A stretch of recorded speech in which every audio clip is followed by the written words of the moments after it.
What's up, guys? Welcome to today's video.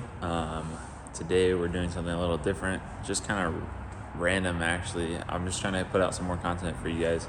If I have 3 broken bash bars, in my head I might have enough material to make one good one. So that's what we're gonna try and do today. I've already kind of thought about a design I want, and I kind of started without you guys. Started marking up some measurements.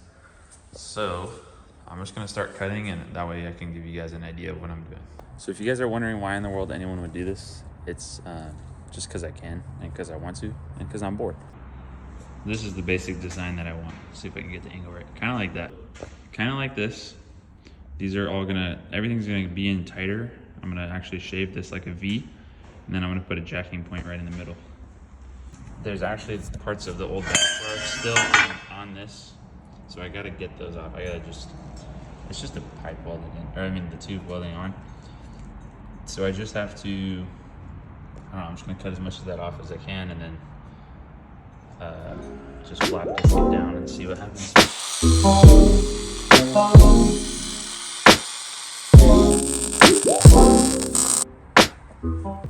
All right, so I've got the first middle piece tacked up. Now you guys kind of have a better idea of what I'm talking about here. Kind of what my idea is. And this, I think it would look more aggressive if it was mounted there rather than like down here. That looks kind of just more rounded off and less aggressive. I think that would look a little bit more aggressive. If it was a little bit higher or something like that. So probably gonna end up being something like that.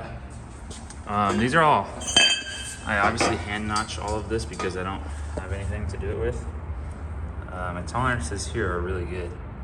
This side's really good. This side is a little bit more of a gap that I'll have to fill, but that'll be pretty simple to do. The notching is what takes the longest because I'm doing it with a grinder. So it obviously takes a long time. The welding is easy, the idea making and the measurements is easy. It's just the notching takes a long time. If I had a notcher, if I had a notcher and a bender, I could get these done like that. But just with what I got, it takes a little bit longer. Okay, so now we're working on this side here. Everything kind of cleaned up. Tolerances are decent enough that I'm ready to weld it. That side I actually lifted up a little higher. This just isn't working super well. But time to tack that in. So we're all tacked on, as you can see. Our biggest issue with this side is going to be making it look exactly like this side. Because the more you sit here and notch it, the shorter it gets, the different angles that you're gonna get. Actually all tacked together. So, time to weld it out. I don't really know exactly what order I'm gonna go in yet, but I'm gonna figure it out as I go. I'm gonna warm up by doing this little area. And by warm up, I just mean like get in the rhythm of like welding because, there's stuff that goes into that. But I'm gonna warm up-ish on that, and then I'm just gonna go right into it. I'll probably start with this, going over the top of that, because that's kind of important. So, I haven't really welded like, I don't know, what do you call that? Like a tubular thing where you're having to move like, I don't know. It'll be a learning curve, but we'll figure it out. Some of them might not be super pretty, but the ones that we gotta make pretty are the ones in the front. The rest, as long as it holds, that's all that matters.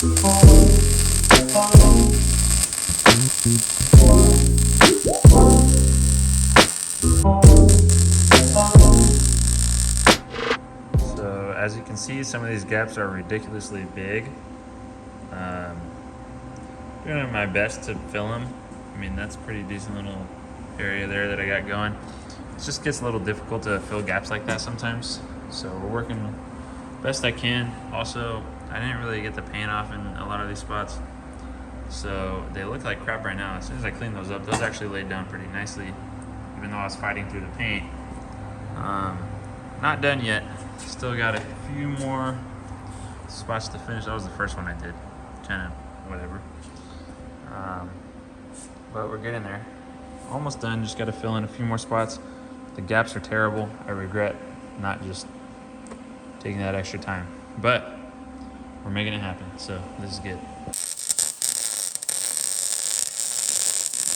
Finally all welded up. Still a little bit warm, not too bad though. Some of them came all right, some of them less all right, but overall, it's not too bad. Not too bad overall. Seems pretty good on the backside, of course. But that is how you build a bash bar.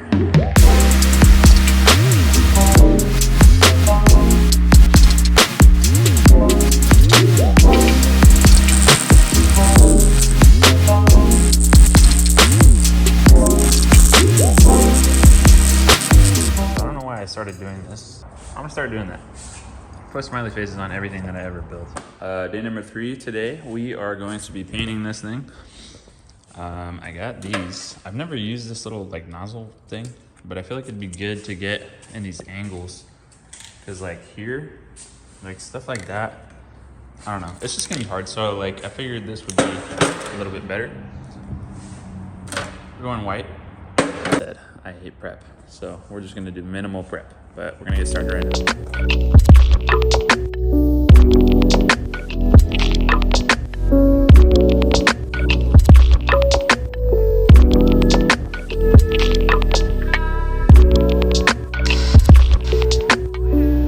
Steel braided line. Wrapped it around this, I suspended it up so that I can paint the backside while the front side is drying. Okay, so I'll paint it up. All right, guys, it is now time to put it on, or try it at least. It's pretty simple with an angle kit to take off the bumper, because you can get this in there with a long extension. Just zap those off real quick, and then I have a couple self-tappers on the top. And then the only thing that's gonna give us some serious trouble is the reason this bumper's so rigid on here right now is because it's attached to this bottom bar, but we're not gonna have that anymore.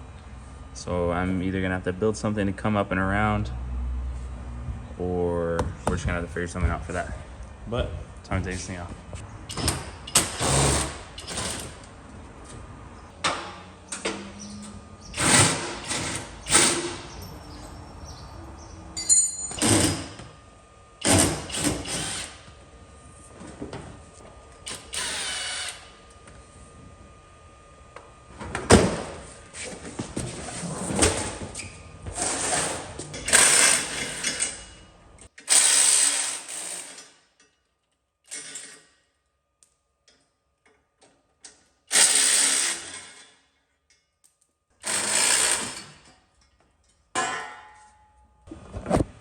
Oh snap.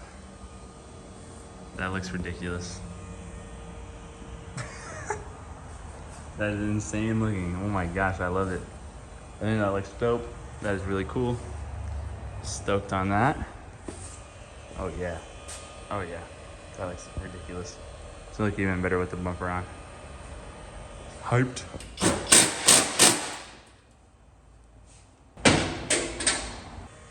All right, so we officially have the bumper back on, but you gotta make a couple things, because obviously that's not ideal.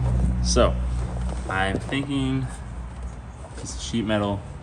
Basically, I don't know if I'm gonna go all the way across in one piece, or if I'm just gonna do two like peg type things. But I'm just gonna self-tap into this plastic piece, which I guess is not ideal either, but self-tap, self-tap, self-tap, self-tap. Should hold it up pretty good. So let's see if I have some sheet metal for that. So I found this piece. I think if I cut it into two, this could actually work really well, because I can use these slotted pieces to kind of adjust the bumper to kind of fix some of these gaps, stuff like that. It won't completely fix them, but it'll at least help a little bit. So I think I'm gonna use this, and I'm not gonna use self-tappers. I'm gonna use some actual hardware and some good like washers and stuff. So see what we can think up real quick. Okay, so the car's in the air, so I think it'll look a little bit less noticeable on the ground.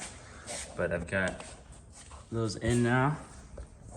Not my prettiest brackets that I've ever made, but they're actually like fairly stout. So pretty happy with that. And now it's all done.